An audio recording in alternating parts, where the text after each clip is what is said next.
Hello বন্ধুরা, কেমন আছেন সবাই? আশা করি সবাই ভালো আছেন। বন্ধুরা, আমাদের এই গল্পগুলো যদি ভালো লাগে অবশ্যই লাইক করবেন, কমেন্টস করবেন।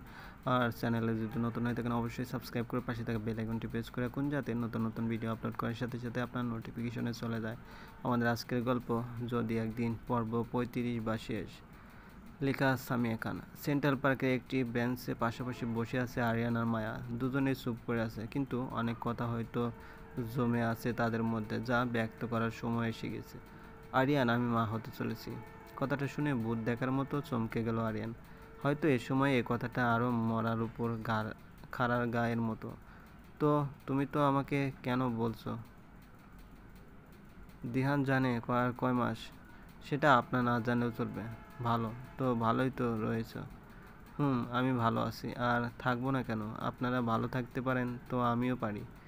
আমি কবে ভালো থাকলাম? আপনার উচিত শোভা আপুর সাথে এরকম না করা। শেষমেশ তুমিও মায়া শোভার পক্ষে কথা বলছো। দেখেন, শোভা আপুর কোনো দোষ নেই, যা করেছে তা তার বাবা। আর আপনি যেরকম নিজের ভালোবাসার জন্য লড়েছেন, একবার শোভা আপুর দিকে দিয়ে চিন্তা করেন, সেও নিজের ভালোবাসাটাকে নিজের করে পেতে চেয়েছে, এতে দোষের কি? বাহ, তুমি তো দেখছি আমাকে কোনোদিন ভালোবাসোনি। বাসটা অবশ্য তুমি এমন করতে না, এত তাড়াতাড়ি ভুলে যেতে না। কথাগুলো শুনে হেসে দিল মায়া। আচ্ছা, আপনি শোভা আপুর সাথে প্রতিশোধ নিতে বিয়ে করেছেন মানলাম, কারণ তখন আমারও বিয়ে হয়ে গেছিল। কিন্তু তার কাছে যেতে এবং শারীরিকভাবে তার সাথে থাকতে একবারও বুক কাঁপেনি আপনার? আমার কথা মনে পড়েনি? তুমিও খুব দুধে তোয়া তুলসী পাতা না মায়া। মানলাম আমি না। এখানে আমি কেমন তার প্রশ্ন আসছে কেন? জানেন আমি কিভাবে জানলাম আপনি বিয়ে করেছেন? না, রিশা আপু বলেছে। আপনার বিয়ের 3 দিনের দিন আমাকে কল করে বলে দিয়েছিল। জানেন তো, তখন আমার দুনিয়াটা ঘুরে গিয়েছিল। পাগলের মতো অরি বুবুকে কল করেছিলাম। যখন বুবু বলল কথাটা সত্যি, শাওয়ার ছেড়ে দিয়ে পাগলের মতো কেঁদেছিলাম। এত কান্না কোনোদিনও করিনি। কিন্তু তারপর থেকে আমি ঠিক করে নিই আমি ভালো থাকবো। হুমায়ুন আহমেদের সেই কথাটা শোনেননি? নিজের জীবনের চাইতে মূল্যবান কিছু নেই, এটা একটা সহজ সত্য। তুমি নেই তার মানে তোমার কাছে পৃথিবীর কোনো অস্তিত্ব নেই। কথাগুলো শুনে আরিয়ান চুপ করে আছে, হয়তো ভাবছে কি বলবে। আপনি প্রতিশোধের নেশায় মত্ত হয়ে গিয়েছিলেন। আমাদের এখানে আসার একটা রিজন আছে, তা কি আপনি জানেন? হানিমুন করতে এসেছো? ভুল। দিহান আমাকে এখানে নিয়ে এসেছে আপনার কাছে ফেরত দিতে। সে আমাদের জন্য ডিভোর্স ফাইলও করেছিল। কথাগুলো শুনে ভ্রু কুঁচকালো আরিয়ান। তাহলে তুমি আমার কাছে ফেরত আসছো মায়া? সেটা আর পসিবল না আরিয়ান। আমরা একটা সমাজে বসবাস করি, সমাজ মেনে চলতে হয়। এখন আমি আপনার কাছে ফেরত গেলে সমাজ কী বলবে? আমি সমাজের কথা চিন্তা করি না মায়া। তুমি শুধু একবার বলো, আমি সব ছেড়ে তোমার কাছে চলে আসবো, আমার বেবি সহ। হ্যাঁ, আমার তাতে সমস্যা নেই। আর আপনার অরজাত সন্তান যে শোভা আপুর পেটে আছে, তার কী হবে? কোনো জবাব পেল না আরিয়ান। মানবতা আর চক্ষু লজ্জা বলে একটা কথা আছে। থাক না আমাদের সম্পর্ক অপূর্ণ। সবসময় যে পরিণতি পাবে সব কিছু তা নয়। আর কয়দিন একটা প্রাণীর সাথে থাকলেও তো তার প্রতি ভালোবাসা হয়, আর সে তো মানুষ। তুমি দিহানকে ভালোবাসো? না, কিন্তু তার প্রতি আমার মায়া আছে।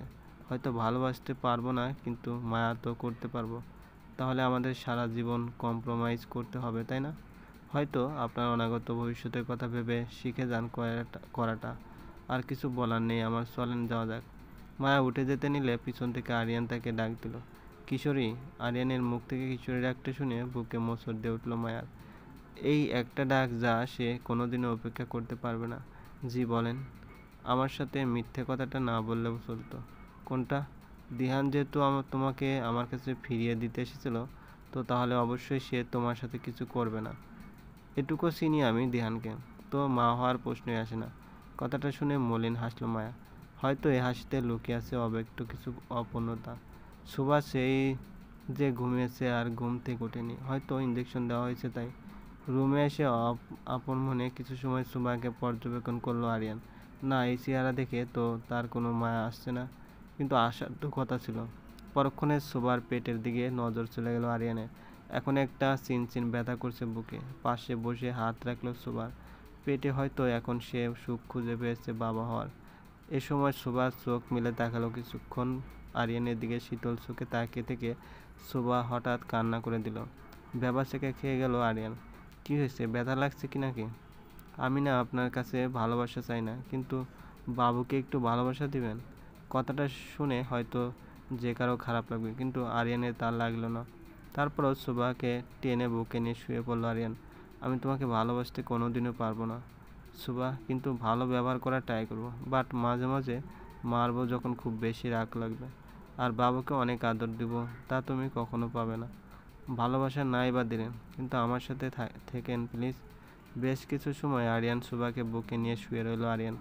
সুবা আবার ঘুমিয়ে গিয়েছে। কত আকাশ পাতাল চিন্তা করছে আরিয়ান। এমন সময় জোরে কিছু পড়ে ভেঙে যাওয়ার শব্দ আসলো। সুবাকে বুক থেকে নামিয়ে বিছানায় শুয়ে দিল আরিয়ান। বাইরে এসে দেখে মায়া সিঁড়ির মধ্যে দাঁড়িয়ে আছে, আর দিহান গটগট করে বের হয়ে গেল দরজা দিয়ে। মনে হলো কোনো বিষয়ে রাগ করে আছে। পাশে মায়া মুখটা কালো করে দাঁড়িয়ে আছে। কী হয়েছে মায়া? দিহান এভাবে গেল কেন? জানি না বুবু, হুট করে রাগারাগি করে চলে গেল। দাঁড়া বুবু, আমি দেখছি। জ্যাকেট পরে আরিয়ান দিহানের পিছু পিছু চলে গেল।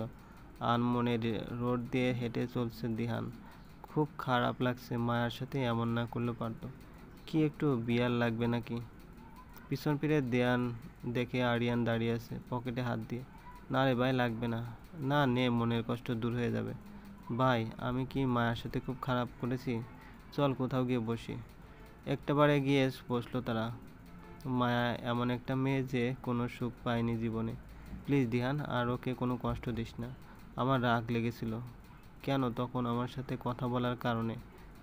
হয়তো। তাহলে তোর সব ভয়ের দিন শেষ। মায়া আমার কাছে ফিরবে না, সেটা আমি জানি। তো সব ভুলে হয়তো যাবে না, কিন্তু মুভ অন করতে তো পারবি। হুম। আচ্ছা, তুই নিজেকে অজয় প্রমাণ করতে এসেছিলি। ভাই, তুইও বললি সেই কথা।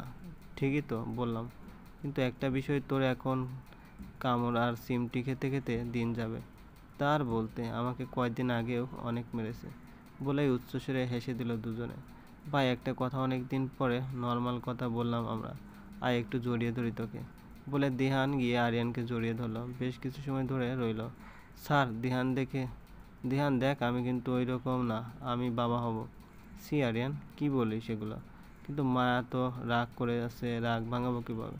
চকলেট নিয়ে যা, কিন্তু ক্যারামেল ছাড়াটা নিবি। ঠিক আছে। দিহান আর 1 মিনিটও বসে থাকলো না, প্রায় দৌড়ে চকলেট আনতে গেল। যাওয়ার পথে আরিয়ান তাকিয়ে রইল। রুমে বসে বসে মায়া ম্যাগাজিন পড়ছে। দিহানের জন্য মনটা বড্ড বিক্ষিপ্ত তার। রেগে যে গেল, কই গেল তা কে জানে। এমন সময় দিহান রুমে আসলো, আর চোখে একবার মায়াকে দেখে কাবাডে খুলে তাতে একটা প্যাকেট রেখে তাওয়াল নিয়ে বাথরুমে ফ্রেশ হতে চলে গেল। সেদিকে একবার দেখে মায়ার কিছুটা রাগ হলো। তোয়াক্কা না করে আবার ম্যাগাজিনে ডুব দিল। ওয়াশরুম থেকে বের হয়ে দিহান আয়নার সামনে গিয়ে দাঁড়িয়ে চুল আঁচড়ালো। শরীরে পারফিউম দিতে দিতে গান ধরল দিহান। মাতাল হয়ে হিসু করব দেয়ালে, যা হবে কাল দেখা যাবে কাল সকালে। ম্যাগাজিনটা মুখের সামনে থেকে সরিয়ে দিহানের দিকে তাকালো মায়া। সি দিহান, আপনি কি অশ্লীল! মানে আমি কি করলাম? এটা কোন গান হলো? সি বলার কি আছে? কত সুন্দর গান। হ্যাঁ, যান না, করেন গিয়ে। তারপর ট্রাম্পের লোক আপনাকে আদর করবে। আয়নার সামনে থেকে এসে দিহান মায়ার সামনে দাঁড়ালো। আদর করার জন্য আমার বউ আছে, অন্য কাউকে লাগবে না। ভালো। বলে আবার ম্যাগাজিনে ডুব দিল মায়া। হঠাৎ করে বিছানায় পড়ে গেল সে। ধাতস্থ হতে নিজেকে দিহানের বাহুডোরে আবিষ্কার করলো। আসলে অসভ্য কখনো ঠিক হয় না। আপনি তার প্রমাণ। সে তুমি যাই বলো। আচ্ছা, তুমি বলো মা হতে চলেছ, তা আমাকে বলনি। আপনাকে আরিয়ান বলেছে, তাই না? এত লজ্জা পাও কেন এখন? বলতে লজ্জা লাগলো না? না ছাড়েন, এখন আমি আপনাকে কিন্তু মাফ করিনি। করা যায় না? কোনোদিন হয়তো করতে পারবো, কিন্তু এখন না। মা, চলো না, আমরা আমাদের মধ্যে ঝামেলাটা মিটিয়ে নিই। চকলেট খাবে? না, আমি আইসক্রিম খাবো। ঠিক আছে, কালকে সকালে এনে দেবো। না, আমার এখনই চাই। বাধ্য হয়ে দিহানের এই রাতের বেলা আইসক্রিম আনতে চলে গেল। বসে বসে আরাম করে আইসক্রিম খাচ্ছে মায়া। পাশে বসে দিহান মায়াকে অবলোকন করলো যাচ্ছে। এই, তোমার ভয় লাগছে না? কেন ভয় লাগবে? এই যে এখন যদি আমার চোখ লেগে তোমার পেট খারাপ হয়? ধুর, এগুলো হয় নাকি? হয় না? না তো তাহলে কি হয়? এই, আপনি আমার কাছে আসেন কেন? তুমি তো আইসক্রিম খেয়ে ঠান্ডা হচ্ছ, তাই তোমাকে উষ্ণতা দিতে। দিহানের এই কথায় মায়া জমে গেল, ঠিক হাতে থাকা আইসক্রিমের মতো, যা দিহান নিজের উষ্ণতা দিয়ে কাটিয়ে দিচ্ছে। এরপরে মায়া 15 দিন ছিল মায়া আর দিহান আমেরিকাতে। প্রায় সব কিছু এখন নর্মাল হওয়ার পথে। আরিয়ান এখন সুবার যথেষ্ট খেয়াল রাখে। হয়তো ভালোবাসা হয়নি, কিন্তু দায়িত্ববোধ থেকে। এই 15 দিনে অনেক ঘুরছে মায়া আর Dihan. Michigan, Carolina, Washington ইত্যাদি অনেক জায়গায় ঘুরেছে। আজকে মায়ারা চলে যাবে। সেই কখন থেকে মায়া অরির বাবুকে কোলে নিয়ে বসে আছে। ইস, অনেক মিস করবো এই পুতুলটাকে। নিজের একটা বানিয়ে নেও, তাহলে আর মিস করবে না। সেটা তো পরের বিষয়, বাট বুবু, সবাইকে অনেক মিস করব। আমরাও তো করবো রে পাগলি। মায়া, প্লিজ আমাকে মাফ করে দাও। সুবা আপু, যা হওয়ার ছিল তা হয়ে গেছে। সেটা নিয়ে পড়ে থাকলে আমরা জীবনটা উপভোগ করতে পারবো না। তাও আমার বাবার কৃতকর্মের জন্য আমি তোমার কাছে ক্ষমা চেয়ে নিচ্ছি। সে তার ভুল বুঝতে পেরেছে, এমনকি আরিয়ানও মাফ করে দিয়েছে। এখন শুধু সব ঠিক হয়ে গেলেই হয়। আবার আসবে কিন্তু, অবশ্যই। আর তুমি তোমার বাবাকে নিয়ে ঘুরতে যাবে? হ্যাঁ, যাব, যদি একদিন সময় হয়। ফ্লাইটের অ্যানাউন্সমেন্ট হয়ে গেছে তো আসি রে ভাই। মলিন হাসলো আরিয়ান। ভালো থাক। আমি কি মায়ের সাথে আলাদা একটু কথা বলতে পারি? হ্যাঁ, অবশ্যই, বলে দিহান টার্মিনালের দিকে এগিয়ে চলো। কিশোরী, আমাকে মাফ করে দিও। আমিও তোমাকে অনেক কষ্ট দিয়ে ফেলেছি। জানেন, আমার মুখ ব্যথা হয়ে গেছে বলতে বলতে যে আমি মাফ করে দিয়েছি। কিন্তু আমি জানি এগুলো বলতে আমার ঠিক কতটুকু কষ্ট হয়। আমি মানছি কিশোরী, দিহান অনেক ভালো। তোমাকে কোনো কষ্ট দেবে না, আমি জানি সেটা। আর দিলেও আমি তা গায়ে মাখবো না, কারণ আমি জীবনে অনেক কষ্ট পেয়েছি। তুমি অনেক কঠিন হয়ে গেছো মায়া। হয়তো, সরি বেঘাত ঘটানোর জন্য, কিন্তু আমাদের এখন যেতে হবে মায়া। ঠিক আছে, ভালো থাকিস দিহান, আর মায়ের খেয়াল রাখিস। তোর ওপর বিশ্বাস করে মায়াকে দিলাম, আমি তোর বিশ্বাসের মর্যাদা রাখবো। ভালো থেকো কিশোরী, আপনিও ভালো থাকবেন। কথাগুলো বলে হাঁটা দিল দিহান আর মায়া। হয়তো তাদের বুকে এখনও রক্তক্ষরণ হচ্ছে, যা কিছুটা হলেও দিহান বুঝতে পারছে। টার্মিনালে ঢোকার পরে আর দেখতে পেল না আরিয়ান ওদের। ওয়েটিং সিটে কিছু সময় বসে রইল। একটু পরে একটা প্লেন উড়ে গেল এয়ারপোর্ট থেকে। সেদিকে এক ধ্যানে তাকিয়ে রইল আরিয়ান। হয়তো তার বুক থেকে একটা কথাই আসছে, যাওয়ার আগে যদি তুমি কিছু ফেরত পেতে চাও, তবে তোমাকে ফিরিয়ে দেব 7 সমুদ্র চিৎকার। যেতে যেতে যা তুমি আমার বুকের ভিতর ফেলে যাচ্ছ। কার্টেসি রুদ্র গোস্বামী। এবারও উইন্ডো সিটে বসেছে মায়া। শূন্য চাহনিতে আকাশটাকে অবলোকন করে যাচ্ছে। বিগত কয়েক মাসের স্মৃতিগুলো তার চোখের সামনে ভেসে উঠছে। পাওয়া না পাওয়ার অনেক হিসাব আছে, কিন্তু পরিশেষে যা পেয়েছে তা কোনো অংশই কম না। এত কি ভাবো তুমি মায়া? না, তেমন কিছু না। কিছু হিসেব করলাম। কি? কিছু না। আচ্ছা মায়া, তোমার মনে আছে তুমি একবার বলেছিলে যে আমার 3টা বেবি হবে? আশা করি কথাটা ভুলে যাওনি। মাথায় খালি ওই টাইপের ছাড়া কিছু ঘোরে না, তাই না? আরে, আমি তো সত্যি বলেছি। এ, কেন, তোমার মনে নেই? জি আছে। আলহামদুলিল্লাহ, শুনে খুশি হলাম। আমি বলে আরও খুশি হলাম। সত্যি না মিথ্যা? মায়ার কথায় গা কাঁপিয়ে হাসল দিহান। তারপর সিটে মাথা দিয়ে কিছুক্ষণ মায়ার দিকে তাকিয়েছিল।